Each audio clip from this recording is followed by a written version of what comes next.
G'day, this is Grant from Aircon Solutions, and today we're going to go through and talk to you about how we go about installing one of our inline DIY kits, or setting up how to install one of the Exactia inlines.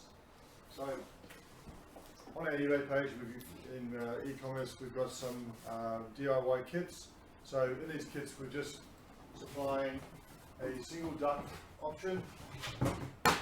So we have an inline zone, or zone box, which will have the damper on it, which we have the ability to control the airflow in the zone.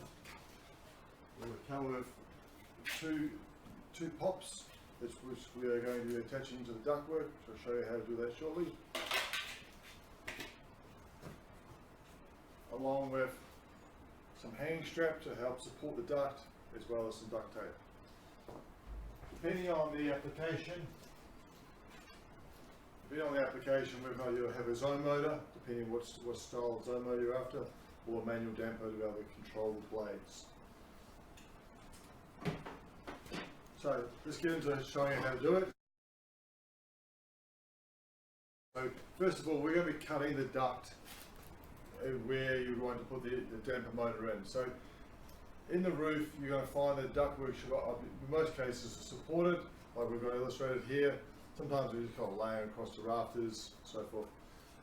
So you want to work out which duct you want to be cutting into. Now you've got to be mindful, obviously, which part of the ductwork you're cutting in. Are you cutting just the one outlet, or are you trying to cut an entire room or an entire part of the house? So what we're going to do is we're going to support the ductwork a little more so that it doesn't droop down. In this illustration, I'll support the ductwork. The idea is we're trying to make sure our ductwork stays nice and flat and level.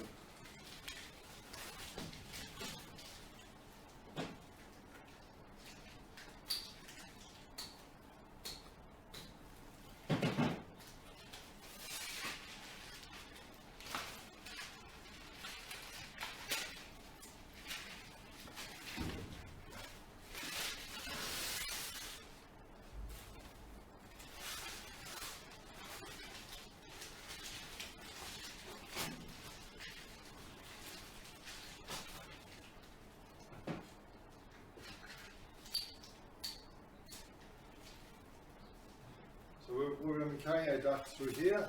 It was supported on both sides to take the weight.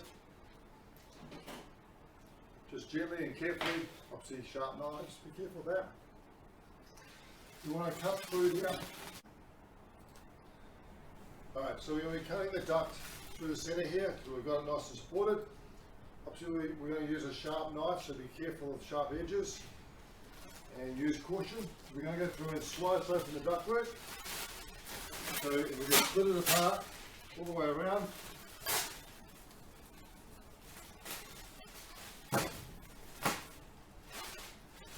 Split apart the insulation.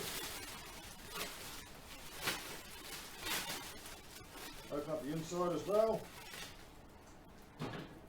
We're going to need a pair of pliers, because the inside the ductwork is a wire ring or cylinder going around the inside of it. Alright, so just inside you'll see how there's this wire on the side of it. We're just going to cut that so you can fully separate the two pieces of the duct and split it apart. So now we have a two pieces of duct. Alright, so what we do, we're just going to push back the outside insulation in.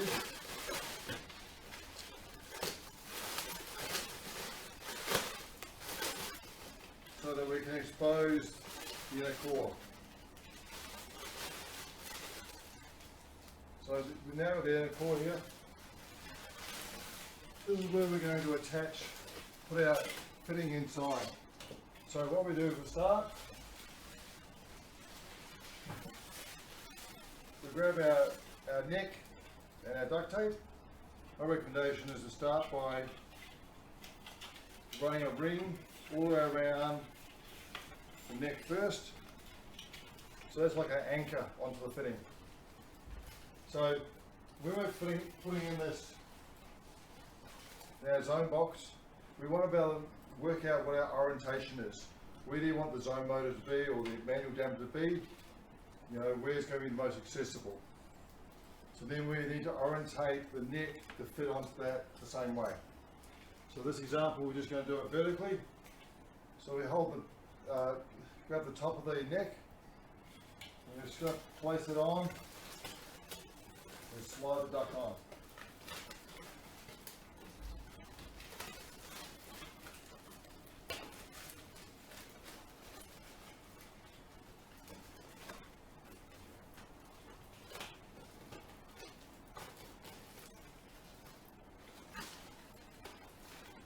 So we're trying to get the wire to collect on the little ribs of the neck. So you get the first one on, then you try and bring the next one over top. You want to make it firm, have it firm. It's a bit of a challenging one for your nails, but the manicure will love you. So then we take our duct tape, and we're trying to go around this first edge. So you see the duct tape here, then there's the wire, and then the inner core of the ducting. So we go pulling it out, wrapping it around, and we work our way out a couple widths of that duct tape. So we go out like so on the inner core. So now I've worked out, I've gone around 2 or 3 times, and now I've worked out 2 or 3 spaces out, the widths of the duct tape, and then you work your way back in, making sure it's all secure and tight and firm. You want to make sure that it's not going to blow off or come off. Then the insulation, we bring it all forward and put the outer sheet up, and we're pulling it up tight, and then we're fixing the outer sheet of the ducting on as well.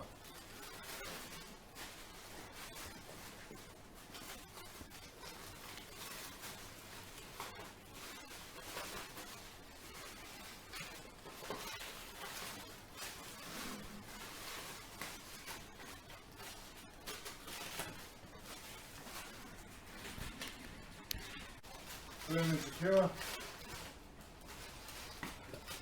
And when we're finished, what we should be having is insulate, so the internal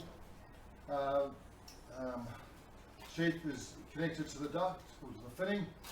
We bring forward the insulation, then the outer sheet is fixing it down. So you should have insulation all the way to the fitting, to the neck. And then we're fitting on the neck onto the zone box. So this is a challenge where we're having to make the fitting fit. So we start in one corner, then the next corner, the top corner, and then this last section we're actually having to give it a little bit of a gentle nudge to make it fit, a little bit of persuasion to fit it in. So that clips in like so. So that's one side. I'll repeat the process on the other side.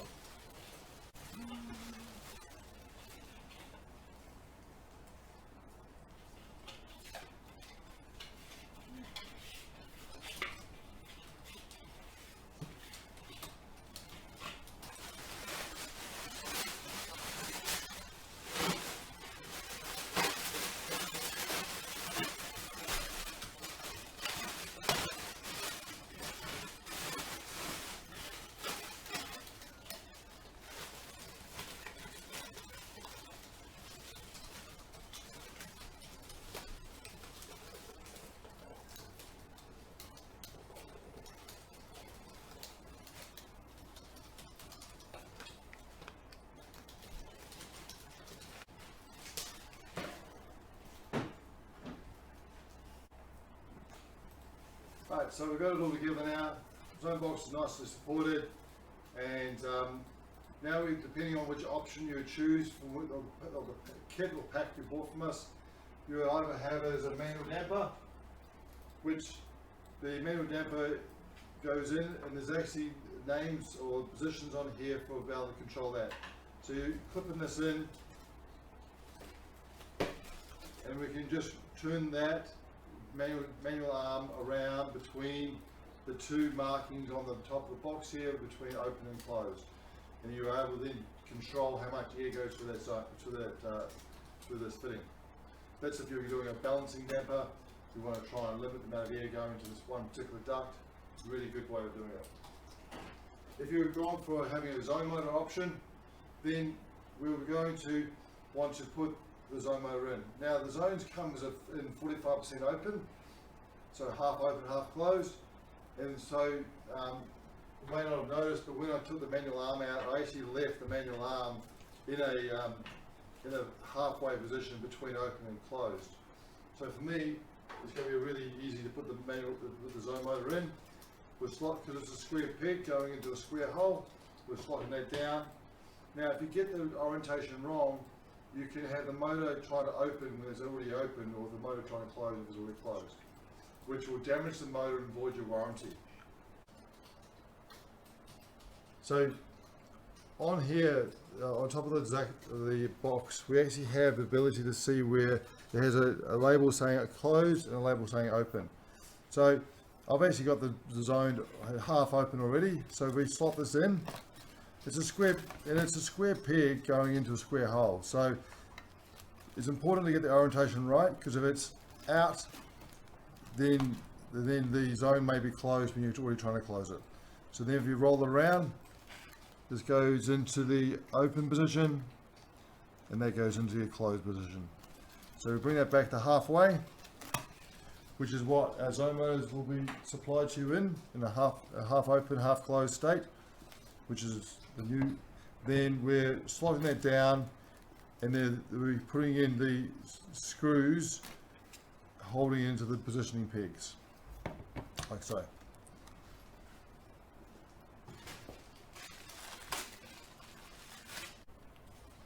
Alright, something that's really important that we need to make sure of and double check is orientating the manual damper arm or the zone motor. So if we get this wrong and have the zone open, and we're trying to put a zone in that's closed, we won't be able to drive open the blades any further. So it's important that we orientate it correctly. So the easiest way of doing it is to have this set at about 45% open. This indicator on here shows that the zone itself is at about 45% open. Then all we're doing is putting it into the slot and locating it onto the locating pins where we put the screws in. So that goes in like so, and then we put down a small screw into here. Keep in mind not to go too far, otherwise we bind on the blades.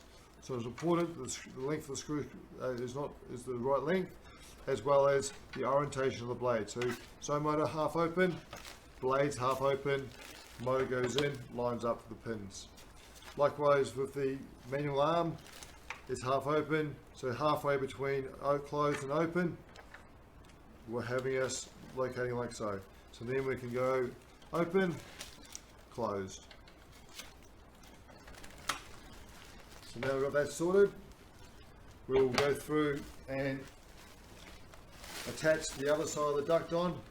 Now keep in mind this is a little more challenging because we actually have a little flange here. It's a bit harder to clip the necks in. We'll go through the same process as the first side.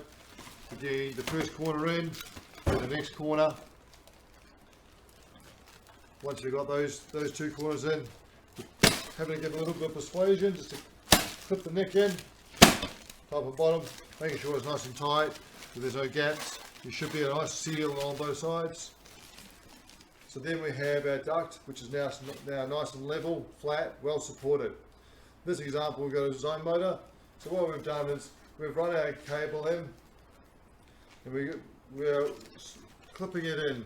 So we've got a little tab at the bottom here, and you can see the check out where it matches. All we're doing is pushing that in and click it in. This example of what I've done is run the cable along the top of the ductwork, and then putting a little bit of tape on just to make sure that the cable doesn't fall down and get trapped by other people that access the ceiling space or the space where the ducting is. The other thing to be mindful is we need to leave a little bit of slack, because when the system turns on, the ducting pulls out tight. The last thing I want to do is pull the cable out of the zone motor. So thank you for watching that video. If you appreciate what we've been doing, please like and subscribe. We'd love to hear your feedback. If you have any questions or have anything that you'd like us to do a video on, we'd love to hear from you and look forward to seeing you next time.